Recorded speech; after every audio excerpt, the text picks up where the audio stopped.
रजत दलाल के खिलाफ घर में साजिश हो रही है और पूरे घर वाले मिलकर के प्लान कर रहे हैं कि किस तरीके से रजत दलाल को इवेक्ट किया जाए, किस तरीके से रजत दलाल को इंटरनल वोटिंग के आधार पर निकाल करके बाहर कर दिया जाए। क्योंकि सारे घर वालों को ये चीज समझ में आ रही है कि रजत दलाल अगर टॉप 5 में पहुंच गया तो वो विनर बनने वाला है। और ये बात रजत को भी समझ में आ गई है कि बिग बॉस उसको निकालने की साजिश कर रहे हैं और घर वाले पूरा प्लान कर चुके हैं।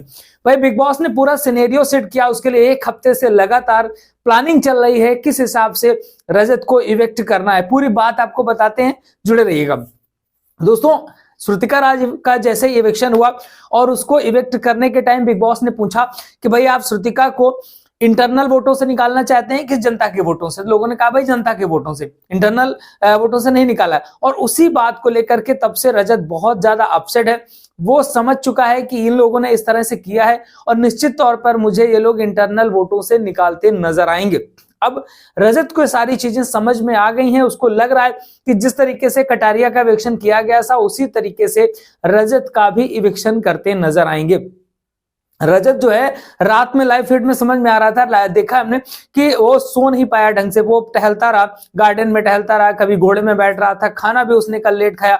उसको बहुत सारी चीजें जैसे है ना कि उसका एक दिमाग बहुत तेज चलता है, उसको समझ में आने लगता है कि भाई क्या होने वाला है। और कल रात जो है ना वो विवियन से भी बोला था कि मुझे ऐसा लग रहा है कि मुझे जो ना मेरा इविक्शन लोग इंटरनल वोटों के आधार पर करवाएंगे।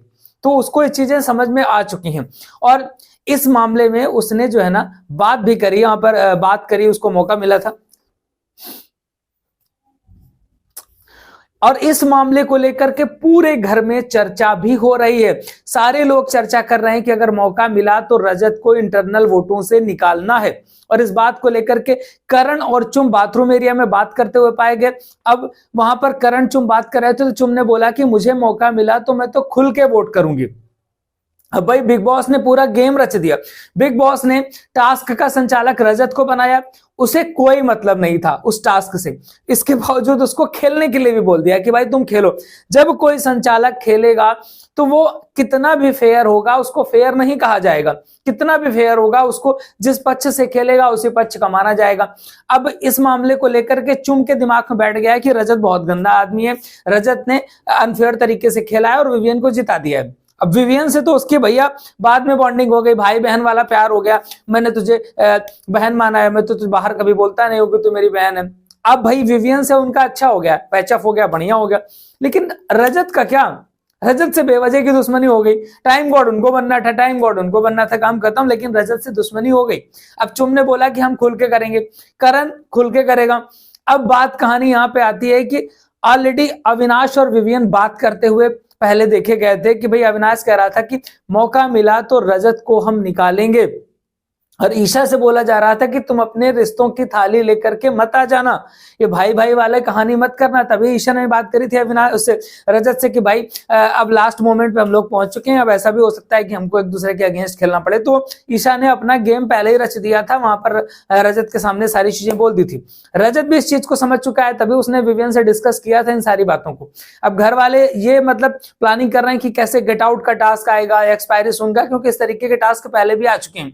अब टास्क में भैया बिग बॉस ने सभी को रजत का दुश्मन बना दिया है, बिना वजह का दुश्मन बना दिया है।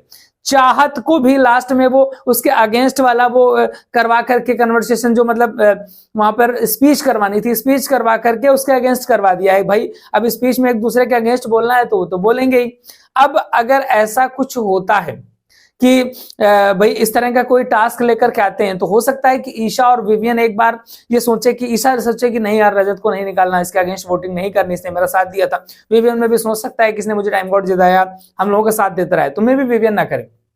अब ऐसे में बिग बॉस का गेम खेलेंगे, जब वोटिंग करवाएंगे तो वहां पर वो सबसे पहले उन लोगों को बुलाएंगे जिनका कंफर्म होगा कि रजत के अगेंस्ट वोट करेंगे। सबसे पहले वो चुम को बुलाएंगे, करण को बुलाएंगे, अविनाश को बुलाएंगे, शिल्पा को बुलाएंगे, क्योंकि उनको पता है कि ये लोग 100% कंफर्म वोट करेंगे। और जब चुम और करण वोट कर देंगे रजत के खिलाफ तो शिल्पा ऑटोमेटिक कर देगी। अविनाश को रजत के खिलाफ करना ही करना है किसी भी कीमत में, तो 4 तो ये वोट इनके कंफर्म हो ही गए।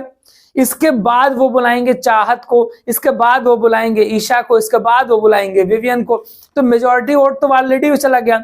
मेजॉरिटी वोट्स जितना था वो तो ऑलरेडी रजत के खिलाफ है। अभी भी एक बार की मान भी लेते हैं कि चाहत नहीं देगी रजत के खिलाफ, लेकिन फिर भी मेजॉरिटी वोट्स तो है ही हैं। वो यहां पर इस तरीके से गेम खेल करके रजत को बाहर करना चाहते हैं। और आज यानी कि वीकेंड के वार पे आज इलेक्शन होना है। कुछ ना कुछ टास्क करके, कुछ ना कुछ तिकड़म भिड़ा करके मेकर्स कहीं ना कहीं कुछ करने की कोशिश करेंगे।